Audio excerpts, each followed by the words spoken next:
Hello friends, welcome back to my channel. আশা করি সবাই ভালো আছো, আমিও ভালো আছি। তো গতকাল একটা ভিডিওতে আমি বলেছিলাম যে সারসের একটা ভিডিও আমি দেখলাম, যে ভিডিওতে সারস কিছু কথা বলেছে, যে কথাগুলো নিয়ে আমারও বলার ইচ্ছে হয়েছে এবং আমি ওটা নিয়ে একটা আলাদা ভিডিও করব। তো সেই ভিডিওটা এখন আমি করছি। তোমরা দেখো এবং অবশ্য করেই তোমাদের মূল্যবান মতামত এখানে দিয়ে যেও। দেখো, সারস কতগুলো শর্ত বসিয়েছে, সেই শর্তের কথা বলবো এবং সারস বেচুর উদ্দেশ্যেও কিছু কথা বলেছে, সেটাও আমি তোমাদের এখানে বলবো। আর সব থেকে বড় কথা, সারস ম্যাডামের উদ্দেশ্যে অনেক কিছু বলতে বলতে থেমে গেছে, তো সেটাকে নিয়েও কিছু বলবো। দেখো, প্রথমে সারসের যে কথাটা আমার খুব ভালো লেগেছে সেটা হচ্ছে চারটে শর্ত, যে শর্তগুলোও দিয়েছে, যে শর্তের মধ্যে আমাদের কন্ট্রোভার্সি ক্রিয়েটারদের স্বার্থ জড়িয়ে রয়েছে।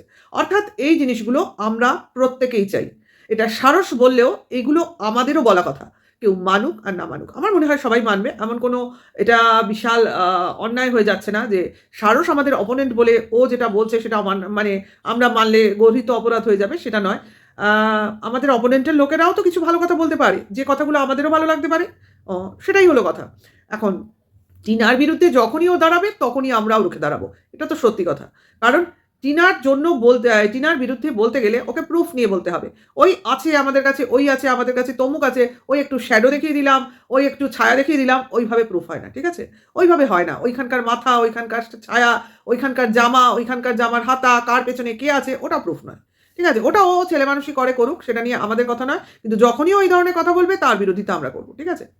এইবার চলে আসি ওর শর্তগুলোর কথা। বেশ ভালো শর্ত বলেছে এবং শর্তগুলো ভ্যালুয়েবল। ১ নম্বর শর্ত হচ্ছে, যেটা নিয়ে সবাই সোচ্চার হয়েছে ওয়াইটিতে, একমাত্র বেচু ছাড়া। আমি এটাই বুঝতে পারি না যে বেচু কেন সেই রকম কোনো ইম্পর্টেন্ট কথা যেগুলোকে নিয়ে না বললেই নয় সেগুলো নিয়ে বলে না। সেটা হলো, জাতি ধর্ম নির্বিশেষে কোনো ধর্মকে কেন্দ্র করে কোনো আলোচনা বা তার বিরোধিতা করা যাবে না। যেরকম এই ম্যাডাম করেছে তার লাইভে। রীতিমতো আমাদের কি বলবো, আমাদের দেশের অঙ্গ একসময় ছিল, এখন আমাদের প্রতিবেশী রাষ্ট্র হয়েছে। তার জন্য আমাদের কি এসে গেছে? আমরা বলতে গেলে আমিও ওই দেশের কি বলবো, নারী ছেঁড়া ধনের মতো। অর্থাৎ ওই দেশ একসময় আমার পূর্বপুরুষদের দেশ ছিল, ঠিক আছে? কারণ আমারও পূর্বপুরুষরা বাংলাদেশে থাকতো। আমি এই পশ্চিমবঙ্গের অংশ ছিলাম না, আমি বাংলাদেশেরই অংশ। কাজেই সেই অংশটাকে মনে করে আমিও মনে করেছি এইটা আমারও অপমান। কারণ বাংলাদেশকে নিয়ে কিছু বলা, হিন্দু মুসলিম নিয়ে কথা বলা, এইগুলো তো আমাদের উদ্দেশ্য নয়। আমরা এই নিয়ে কেন কথা বলবো? অর্থাৎ আমরা যে দেশে বাস করি সেই দেশের মুখ্যমন্ত্রীও এই নিয়ে কথা বলেন না।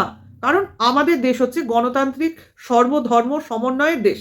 এই দেশে কোনো হিন্দু, মুসলিম, খ্রিস্টান, বুদ্ধিস্ট এদের নিয়ে কখনো আমাদের পার্থক্য করা হয় না। অর্থাৎ আমাদের দেশের সব ধর্মের লোক থাকবে এবং সব ধর্মের এখানে সমন্বয় ঘটবে। এরমভাবেই তো এই রাষ্ট্রটা তৈরি হয়েছে। এইখানে কেন জাতি ধর্ম নিয়ে কথা বলা হবে?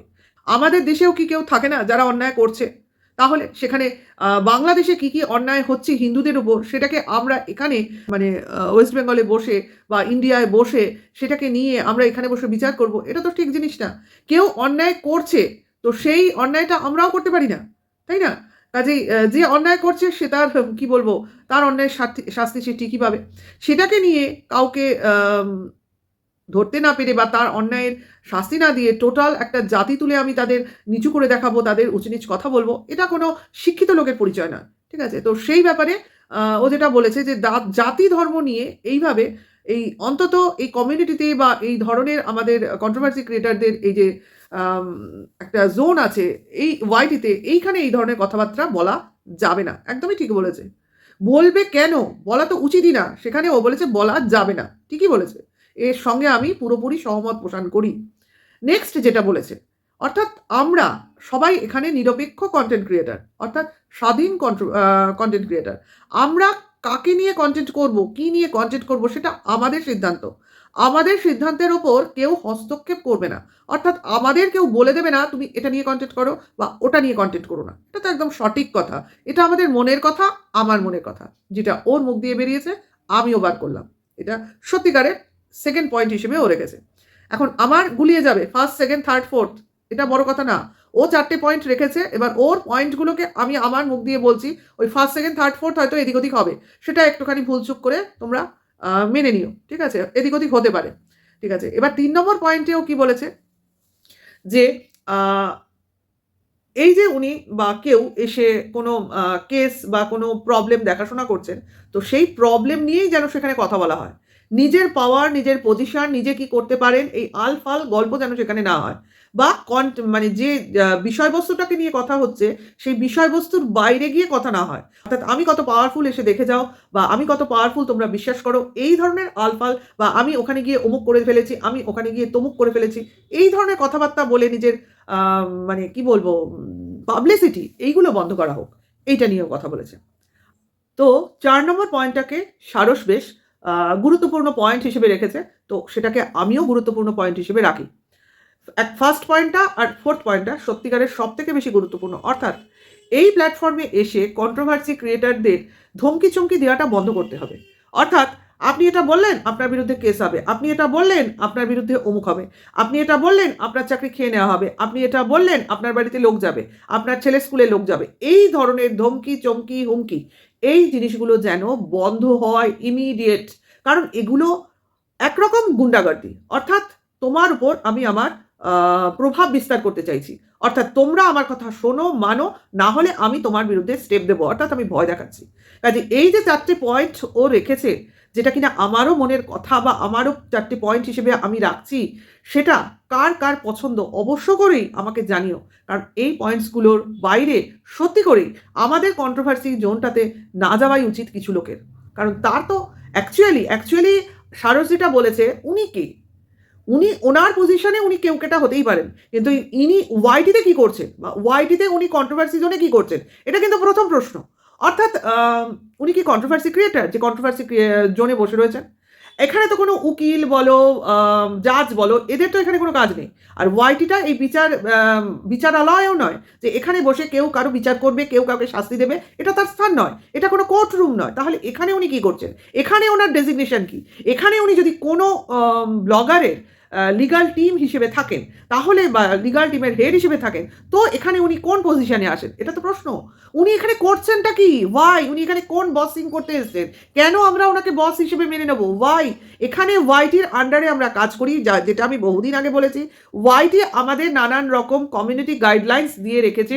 তাদের অনেক নিয়ম নীতি আছে। তারা বিচার করবে যে আমরা কি ভুল করছি, কি ঠিক করছি, কি বেঠিক করছি। তার জন্য ওরা নির্ধারিত শাস্তি আমাদের দেবে। কারণ আমরা ওয়াইটির আন্ডারে থাকি, ওয়াইটির কাজ করি, নান আদার দ্যান অন্য কারো কাজ করি। তার জন্য আমরা বাউন্ড নই অন্য কারো কথা শুনতে।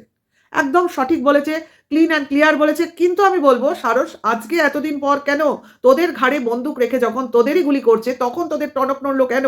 আমরা যখন গলা ফাটিয়ে চিৎকার করেছিলাম, তখন কেন নয়? তখন কেন তোরা এই পাওয়ারটাকেই নিজেদের কাজে লাগাবার জন্য পুরোপুরি একদম আমাদের বিরুদ্ধাচরণ করে ফেললি? যে না, যে কোনো মুহূর্তে, যে কোনো মূল্যে টিন অ্যান্ড তার গ্রুপকে একদম বোল্ড আউট করে দিতে হবে। অর্থাৎ আমাদের বেচুর দলকে, অর্থাৎ বেচু অ্যান্ড বেচুর ছেলেকে সেফ রাখার জন্য এই কাজটা আমাদের মেনে নিতেই হবে। তখন কেন নয়? এখন কেন? প্রশ্ন তো আমাদের মনে আসে। দেখ, কথা কিন্তু সেম বলছিস, আমরা মেনে নিচ্ছি, কিন্তু তখন কেন বলিসনি? কারোকে সাপোর্ট করবো এটা তো ঠিক আছে, কিন্তু কারোকে অন্ধ সাপোর্ট করবো এটা কিরকম কথা? একবারও ভাববো না যে কাকে সাপোর্ট করছি, সে কি প্রকৃতির, কেন সাপোর্ট করছি, সে অন্যায় করেছে কি করেনি, এগুলো একবার ভাববো না। শুধুমাত্র ছেলেটাকে তার কাছে রাখার জন্য তার পক্ষ হয়ে একেবারে পক্ষপাতিত্বের হাই লেভেলে চলে যাব। তার জন্যই তো আজকে এই দিনটা দেখতে হচ্ছে তোদের। বলতে খারাপ লাগে, কিন্তু উপায় নেই। যাই হোক, আমি এমনও বলছি না যে এক হাতে তালি বাজে। হয়তো দোষ দুজনের ছিল, কিন্তু শাস্তি একজনই পেয়ে গেছে। মানে এতদিন ধরে সবাই মিলে যেভাবে টিনাকে ছিঁড়ে খেয়েছে, সেটা কি ও ডিজার্ভ করে? বা ও এতটাও ডিজার্ভ করে? সেটা তো বল। দোষী কিন্তু ও, আমরাও স্বীকার করেছি, দোষ ও নিজেও স্বীকার করেছে। কিন্তু তারপরেও তাকে শাস্তি দেওয়া নিয়ে কেউ কিন্তু বিরত থাকেনি। এইটার বিরোধিতা করেছি আমরা। কেন কেউ তার দোষ স্বীকার করে নিচ্ছে, তারপরেও কেন তাকে শাস্তি দেওয়ার কথা ওরা এইভাবে মানে সবাই মিলে বলে যাচ্ছিস? কেন? শাস্তিটা কিসে হবে? ও ওয়াইটি ছেড়ে দিলে হবে? ওর মানে চ্যানেল বন্ধ করে দিলে হবে? নাকি ওর মাতৃসত্তাকে বিসর্জন দিতে হবে? নাকি ওকেই পৃথিবী ছাড়তে হবে? কোনটা? একটা মেয়ের শুধুমাত্র হোয়াটসঅ্যাপ চ্যাটের কি এত বড় শাস্তি হয়? যাই হোক, তোর কথাবার্তাগুলো শুনছিলাম, তাই প্রতিটা কথা শুনছি আর পুরনো কথাগুলো মনে পড়ে যাচ্ছে।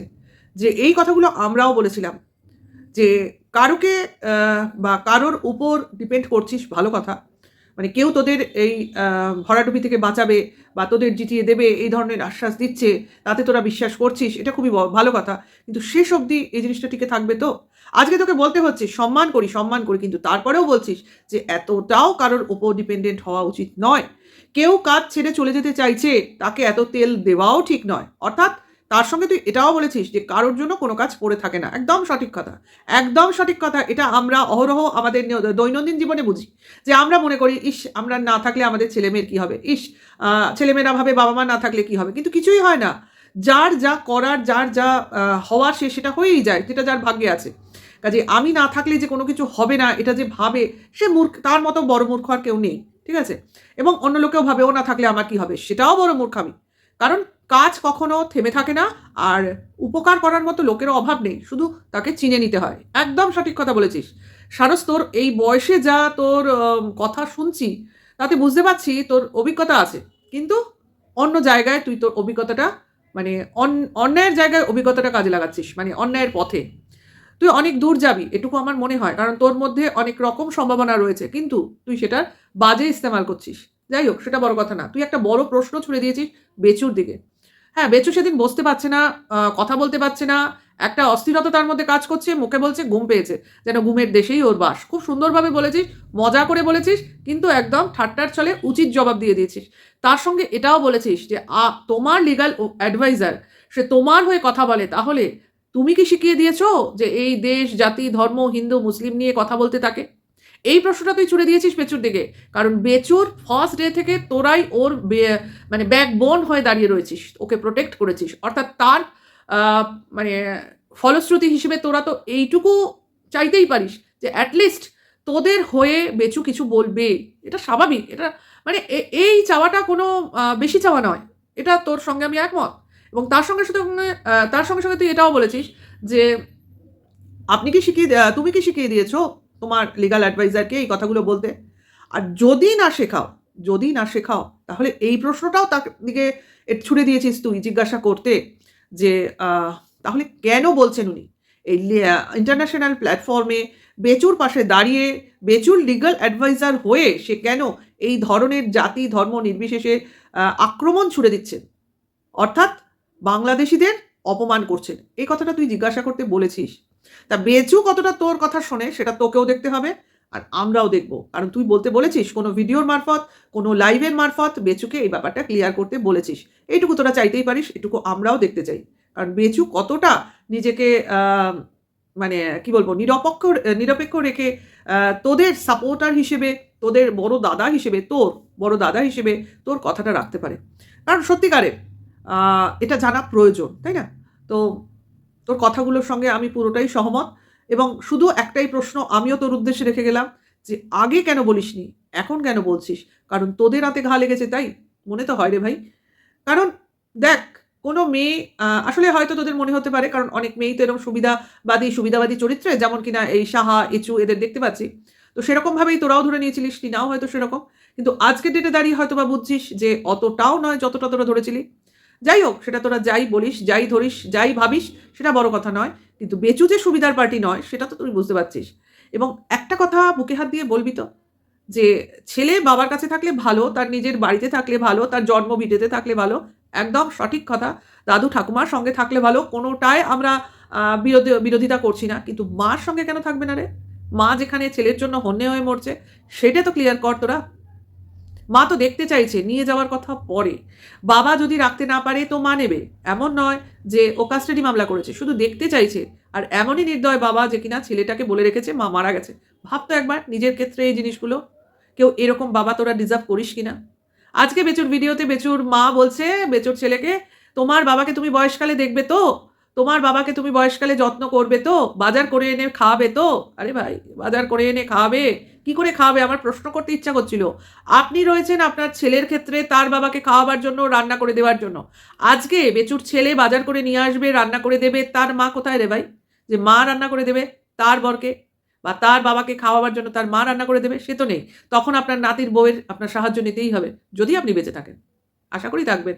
আমরা চাই প্রত্যেকটা বয়োজ্যেষ্ঠ লোক তাদের নাতি পুতি, তাদের বউ নিয়ে সংসার করুক। যদিও আপনি ছেলের বউ কেন নিজের মেয়েকে নিয়েও সংসার করতে পারেননি, এটা আপনার দুর্ভাগ্য। মানে আপনার ভাগ্যে না বৈভব নেই। এটা আপনি মানুন আর না মানুন। দেখুন আপনার ফ্যামিলি থেকে আপনার মেয়ে বেরিয়ে গিয়ে কি ঐশ্বর্য তৈরি করেছে। আপনার বৌমাও তাই। আর আপনার ছেলে দেখুন হাতে আসা সম্পদ যাওয়ার উপক্রম হয়েছে। কেস, কেস, কেস, কেস করে। তাই না? এটা আপনার কপাল। কিছু করার নেই। এটা আপনার কপাল। আপনার কপালে নেই সুখ স্বাচ্ছন্দ্য। তার জন্যই এই হাল। মানে ভাগ্য আপনাকে দিয়ে করিয়েছে যত কুকর্ম। কিচ্ছু করার নেই। যাই হোক, আরো যাই হোক, সারসের প্রতিটা কথার সঙ্গে আমি সহমত জানাই। কিন্তু তার সঙ্গে, সঙ্গে যেটা বলার সেটাও বলেছি যে, "অনেক দেরি হয়ে গেছে। অনেক দেরিতে প্রসঙ্গটা শুরু করলি।" এবং তার সঙ্গে, সঙ্গে তুই এটাও বললি যে, "একটি ভিডিও তুই তৈরি করেছিলি, যেটা কিনা কিমাও ক্লিয়ার করে দিল, যে ভিডিওটা তুই পাবলিশ করিসনি। অর্থাৎ পাবলিক হওয়াটা বন্ধ করে রেখেছিস। ঠিক আছে? মানে আনলিস্টেড করে রেখেছিস। এমন ভিডিও যে ভিডিও বার হলে হয়তো সেই ম্যাডামের পক্ষে খারাপ হয়ে যাবে। অর্থাৎ তুই যেরমভাবে সবার পিছনে লাগিস সেরমভাবেই লাগবি আরকি। তোদের বয়সের ধর্ম। সেটা অন্যায় বলে আমি ধরি না। শুধু মুখের ভাষাটা সংযত কর। ব্যাস তাহলেই হবে। রোস্টিং কে না করে। কিন্তু সেটা কথা না। কথাটা হচ্ছে যে তুই বন্ধ করলি কেন? তোর কিমাদির অনুরোধে। তাই না? তাহলে এমন কিছু ওই ভিডিওতে আছে যেটা বার হলে ওই ম্যাডামের পক্ষে হয়তো অনেক বড় ক্ষতি হয়ে যাবে বা অনেক ফেস লস হবে। আচ্ছা, তার সঙ্গে, সঙ্গে তুই এটাও বলেছিস যে ৪ টে শর্ত তুই আরোপ করলি। সেই শর্তগুলো না মানা হলে ভবিষ্যতে তুই সেই ভিডিও পাবলিক করবি। এই ধমকিটা তুই দিয়ে রাখলি। দেখা যাক। ভবিষ্যতের জন্য আমরাও দেখব। কারণ অনেকেই আজকাল কমিউনিটি পোস্টে দিচ্ছে ওয়েট অ্যান্ড ওয়াচ। তো ওয়েট অ্যান্ড ওয়াচ তো বটেই। এটা বহুদিন আগে থেকে আমরাও বলছি, টিনা আগে বলছে, আমরা বলছি, সবাই বলছে, এখন তোরাও বলছিস, কেউ, কেউ কমিউনিটি পোস্টেও বলছে। ভাই স্বর্ণাক্ষরে লেখা থাকবে ওয়েট অ্যান্ড ওয়াচ। ভিডিওটা এখানেই শেষ করি। যারা, যারা আমার সঙ্গে সহমত পোষণ করছো, লাইক, কমেন্টস, শেয়ারের মাধ্যমে আমার কমেন্টস বক্সে অবশ্যই মূল্যবান কমেন্টস দিও। নতুন ভিউয়ার্স হলে চ্যানেলটা সাবস্ক্রাইব করে পাশে থেকো। আর এখনকার জন্য এইটুকু। নেক্সট ভিডিওতে খুব তাড়াতাড়ি আবার তোমাদের সঙ্গে দেখা হবে। Tata, by.